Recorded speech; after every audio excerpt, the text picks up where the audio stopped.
Hi friends, welcome back to Telugu thoughts channel. నేను మీ శ్యామన్మాల.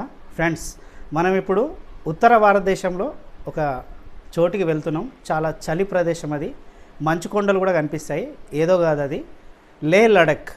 Yes, మనం ఇప్పుడు లడక్కు బయలుదేరబోతున్నాం. ఫ్లైట్ టైం కూడా అవుతుంది. ఇప్పుడే ఇంట్లో నుంచి బయలుదేరుతున్నా. మీకు ఇక వెళ్తూనే ఇంకా మిగతా వివరాలు కూడా, నేను ఫ్లైట్ ఎట్లా బుక్ చేశాను, అదేవిధంగా కనెక్టింగ్ ఫ్లైట్ ఎక్కడ దిగి ఎక్కడ ఎక్కాలి, ఇవన్నీ కూడా మీకు దారిలో తెలియజేస్తాను. నా జర్నీ హ్యాపీగా సాగాలని మీ అందరూ కూడా కోరుకొని మీ బ్లెస్సింగ్స్ నాకు అందిస్తారని నేను ఆశిస్తున్నా. అట్లాగే లైక్, షేర్, సబ్స్క్రైబ్ చేసుకోవడం మాత్రం మర్చిపోకండి. ఓకేనా friends? Keep watching Telugu thoughts channel. ఆదిలోనే హంసపాద్ అన్నట్లు ఎయిర్పోర్ట్కు బయలుదేరగానే ఓ సమస్య. అది ఓలా ఆటో డ్రైవర్తో. నేను మా ఇంటి దగ్గర నుంచి ఎయిర్పోర్ట్కు వెళ్ళేది ఒక్కడనే కాబట్టి ఓలాలో ఆటో బుక్ చేశాను. నాకు 450 రూపాయలు చూపించింది. ఆటో కూడా టైంకి వచ్చేసింది. పిన్ నెంబర్ చెప్పి ఆటో ఎక్కి ముందుకు కదిలిన తర్వాత డెస్టినేషన్ ఎయిర్పోర్ట్ చూపించగానే ఆటో డ్రైవర్ మనసు టక్కున మారిపోయింది. ఇక నన్ను ఇబ్బంది పెట్టడం స్టార్ట్ చేశాడు. ముందు 1300 రూపాయలు ఇవ్వమంటూ బేరం స్టార్ట్ చేశాడు. నేను ఇవ్వను, అవసరమైతే కొద్దో గొప్ప ఎక్కువ ఇస్తానన్నా వినిపించుకోలేదు. ఆటో ఆపేశాడు. నేను అదే అంటున్నా, నేను కాదనట్లేదు, నేను అన్నా, నా వల్ల కాదన్న, నా దగ్గర లేవు, నువ్వు నమ్మతో లేదు. ఇప్పుడు డ్రా చేసుకోవాలి, నా దగ్గర ఆపేసాలు కూడా లేవు. నువ్వు ఆటో దాంట్లో ఓలాలో పెట్టుకునేటప్పుడే ఆలోచించుకోవాలన్నా. నన్నేం చేయమంటావు? నువ్వు ఇష్టము, నీ ఇష్టమన్నా. నేనేమంటున్నా, నాకైతే నువ్వు ఎంత డిమాండ్గా మాట్లాడితే మాట్లాడు. నేనేమంటున్నా కాదనట్లేదు. 1200, 1100, 1000 రూపాయలు ఇవ్వండి అంటూ బేరం స్టార్ట్ చేసి ఆటో ఆపేసి కూర్చున్నాడు. లేకపోతే కుదరదు, క్యాన్సిల్ చేసుకోమంటాడు. ఒకవైపు నాకు ఫ్లైట్ టైం అవుతోంది. ఎంత డొమెస్టిక్ అయినా కనీసం 2 గంటల ముందు వెళ్ళాలని నేను అనుకుంటే ఇదిగో ఈ ఆటో డ్రైవర్ పెడుతున్న టార్చర్ ఒకటి. అప్పటికీ నాకు తోచినంత ఇస్తానని అన్నప్పటికీ వినిపించుకోడు. 1000 రూపాయలు 1200 ఇచ్చేదే ఉంటే నేనే క్యాబ్ బుక్ చేసుకునేవాడిని కదా. అదే చెప్పినా వినిపించుకోలేదు. దాంతో ఒక దశలో నేను మొండికేశాను.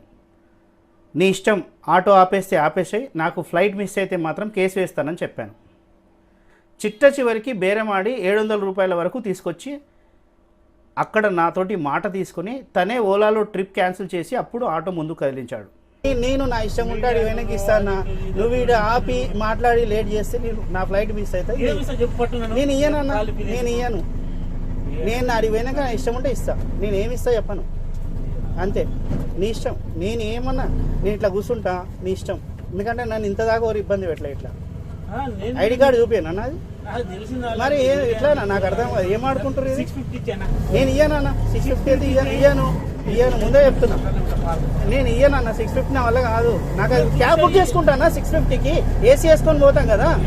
నువ్వే ఆలోచించు అన్న. ఒక విషయం అన్నా, ఈ ఓలా ఉబెర్ ప్రయాణికులకు ఈ సంఘటన ఉపయోగపడుతుందనే ఉద్దేశంతోనే వీడియో పెడుతున్నా. ఒకవేళ నా ప్లేస్లో ఎవరైనా ఒంటరి అమ్మాయి ఉంటే ఎంత టెన్షన్ పడుతుంది, లేదు అర్జెంటుగా వెళ్ళాల్సిన వారు ఎవరైనా ఉంటే ఎంత ఇబ్బంది. ఆటో అతంది తప్పే కావచ్చు, కానీ అతంది మాత్రమే తప్పని నేను చెప్పడం లేదు. క్యాబ్ సంస్థలది కూడా తప్పే. క్యాబ్ డ్రైవర్లు పిన్ నెంబర్ చెప్పి ట్రిప్ యాక్సెస్ చేసిన తర్వాత డ్రైవర్లు స్వయంగా ట్రిప్ క్యాన్సిల్ చేస్తే ఎందుకు క్యాన్సిల్ చేశారు, ఎందుకు ఆ పరిస్థితి వచ్చిందో ఎందుకు ఈ ఓలా, ఉబెర్ లాంటి సంస్థలు విచారించవు? అదొకసారి ఆ తీరుగా కూడా ఆలోచించాలి. ఇక మీరు గుర్తుపెట్టుకోవాల్సిన మరో విషయం ఏమిటంటే, ఎప్పుడైనా క్యాబ్ల డ్రైవర్లు మిమ్మల్ని ట్రిప్ క్యాన్సిల్ చేయమంటే మాత్రం చేయకండి, వాళ్ళనే చేయమనండి. లేదంటే ఆ క్యాన్సిలేషన్ ఛార్జీలు తర్వాత మన నుంచే వసూలు చేస్తారు. మీకు కూడా ఇలాంటి పరిస్థితి ఎప్పుడైనా ఎదురైందా? కామెంట్స్లో తెలియజేయండి. మొత్తానికి ఇలా నేను ఎయిర్పోర్ట్కు చేరుకునేసరికి 7:30 అయింది.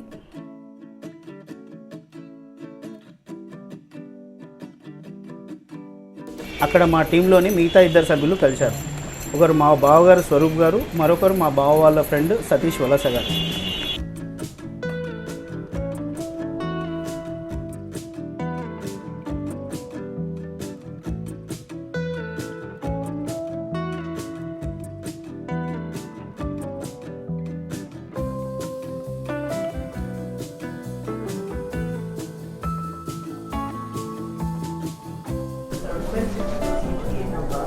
ఫ్రెండ్స్,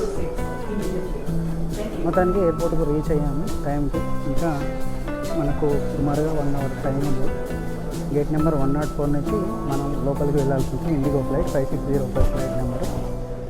ఇది నేను లే లడఖ్కి వెళ్తున్నానని చెప్పాను కదా. సో ఇక్కడ నుంచి ఇప్పుడు కనెక్టింగ్ ఫ్లైట్, ఇక్కడ నుంచి ఢిల్లీ వరకు, ఢిల్లీ నుంచి మళ్ళీ ఎయిర్ ఇండియా ఫ్లైట్లో మళ్ళీ లే వరకు. సో నేను ఇప్పుడు ఢిల్లీలో అంటే ఇప్పుడు నేను ఫ్లైట్ ఎక్కిన తర్వాత 9:45 ఫ్లైట్, నేను ఢిల్లీలో దిగే వరకు సుమారుగా 12:30 అరౌండ్ ఆ టైంలో అవుతుంది. ఆ తర్వాత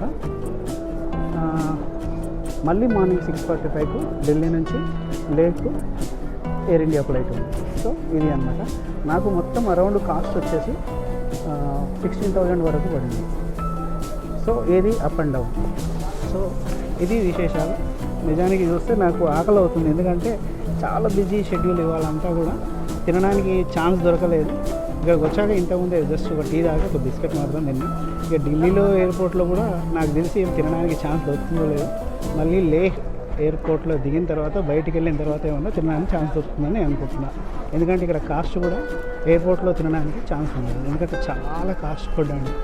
జస్ట్ టీ తీసుకున్నందుకే 136 రూపీస్ పడిందని మీరు అర్థం చేసుకోండి. సో ఇంత కాస్ట్లీ ఫుడ్ మనకి ఎందుకు, కానీ మనం లేహ్లో దిగిన తర్వాత మనం ఏమైనా తినడానికి ట్రై చేద్దాం.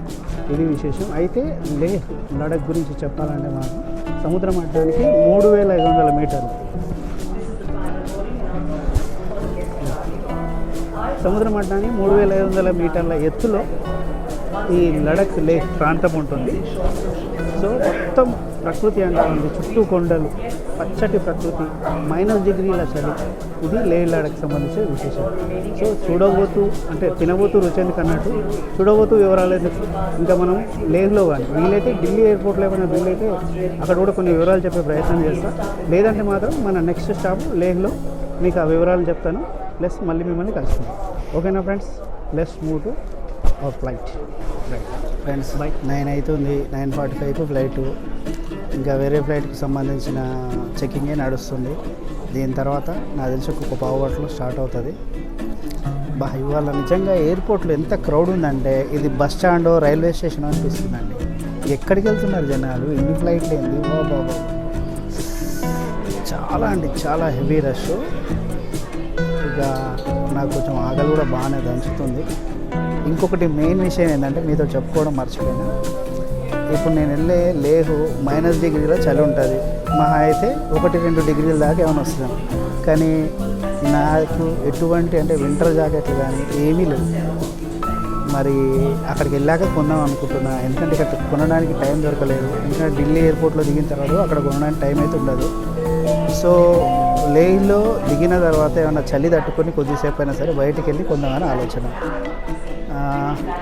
చూద్దాం, అక్కడ రేట్లు కూడా మనకు తెలుస్తాయి కదా ఎట్లా ఉంటుంది. ఆ వివరాలు కూడా మీతో షేర్ చేసుకునే ప్రయత్నం అయితే చేస్తా. వింటర్ జాకెట్ లేదు, చలి ఎంత పెడుతుందో కొంచెం వరకు అయితే చలి నేను తట్టుకుంటా, అంతవరకు నాకు నమ్మకం ఉంది. కానీ మరి చూడాలి ఇక ఏమవుతుందో చూద్దాం ఫ్రెండ్స్. మరి మీ అందరు లైక్, షేర్, సబ్స్క్రైబ్ చేస్తే ఆ వేడి నాకేమన్నా ఆ చలిని తట్టుకునే శక్తి ఇస్తుంది. సో దయచేసి ఆ పని మీద మాత్రం ఉంది. ఓకేనా ఫ్రెండ్స్, మర్చిపోకండి. మీరు ఎప్పుడైనా విమానాల ఇంజన్ సౌండ్ దగ్గర నుంచి విన్నారా? ఇగో ఇలా ఉంటుంది. చెవులు పగిలిపోతున్నాయంటే నమ్మండి.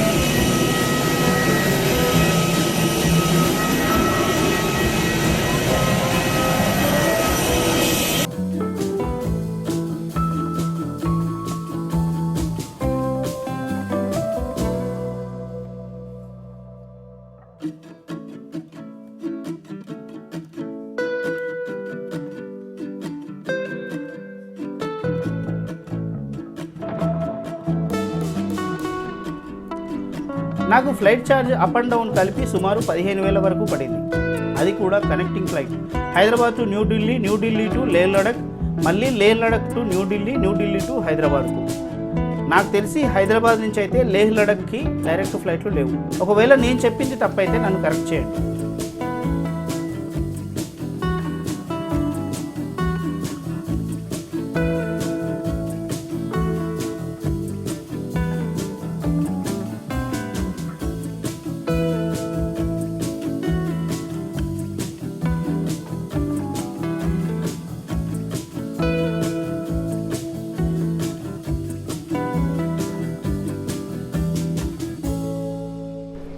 Hi friends, good morning from Indira Gandhi international airport, New Delhi.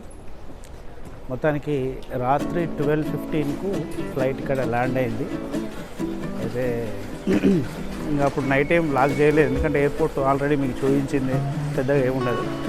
కానీ మీకు ఇదివరకు చూపించింది హైదరాబాద్ ఎయిర్పోర్టు, బట్ ఇందిరాగాంధీ అంటే ఈ న్యూఢిల్లీ ఇంటర్నేషనల్ ఎయిర్పోర్ట్ మాత్రం ఎంత పెద్దగా ఉందండి.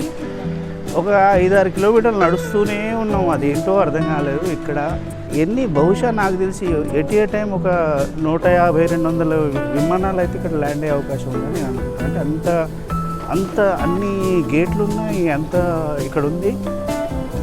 నాకు ఇక్కడ బాగా నచ్చింది ఏంటంటే అక్కడక్కడ ఇట్లా కొన్ని అరేంజ్ చేశారు. వెనక కనిపిస్తుంది కదా, యోగా స్టైల్ అనమాట. యోగాకు సంబంధించి ఒక శిల్పం ఇక్కడ అరేంజ్ చేయడం జరిగింది. ఎంత అంటే అసలు వాక్వేలు కూడా, అంటే ఎస్కలేటర్స్, వాక్వే ఎస్కలేటర్లు, అంటే ఏదో మెట్లలాగా కాకుండా నడవడానికి ఇబ్బంది కాకుండా కూడా ఇక్కడ వాక్వే ఎస్కలేటర్లు ఉన్నాయి. చాలా పెద్దగా ఉందండి ఎయిర్పోర్ట్ మాత్రం.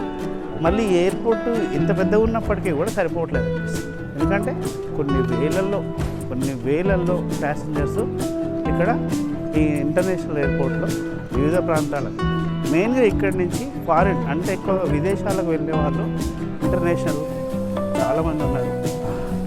ఎయిర్ ఇండియాకి సంబంధించి ఒక ప్రీమియర్ లాంజ్ కూడా ఉంది, దాన్ని కూడా ఒక 2 అవర్స్ వాడుకోవడానికి మన ఐసిఐసిఐ బ్యాంక్ కార్డు ఉన్న వాళ్ళకు ఒక ఆఫర్ ఉంది. సో దాన్ని కూడా ఒక 2 అవర్స్ యూజ్ చేసుకున్నాను నైట్.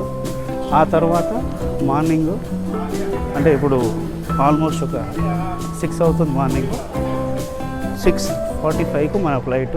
ఒక పావు గంటలో మనం ఇక్కడ చెక్-ఇన్ కౌంటర్ దగ్గర రిపోర్ట్ చేయాల్సి. నాకు తెలిసి మార్నింగ్ టైంలో ఎర్లీ అవర్స్లో మంచి విజువల్స్ చూస్తూ మనం లేదాకా వెళ్ళగలచ్చు నేనైతే అనుకుంటున్నా. మీకు కూడా విజువల్స్ అందంగా చూపించే ప్రయత్నం అయితే చేస్తా. సో మనం దురదృష్టం కొద్దీ ఇదివరకు ఎప్పుడు కూడా నైట్ జర్నీలు అయినాయి కాబట్టి ఇంక ఎక్కువగా చూపించలేకపోయినా, బట్ ఈరోజు మాత్రం ఛాన్స్ వచ్చింది, ఖచ్చితంగా మీకు ఆ విజువల్స్ చూపించే ప్రయత్నం అయితే చేస్తా. ఆ విజువల్స్ మిస్ కాకండి.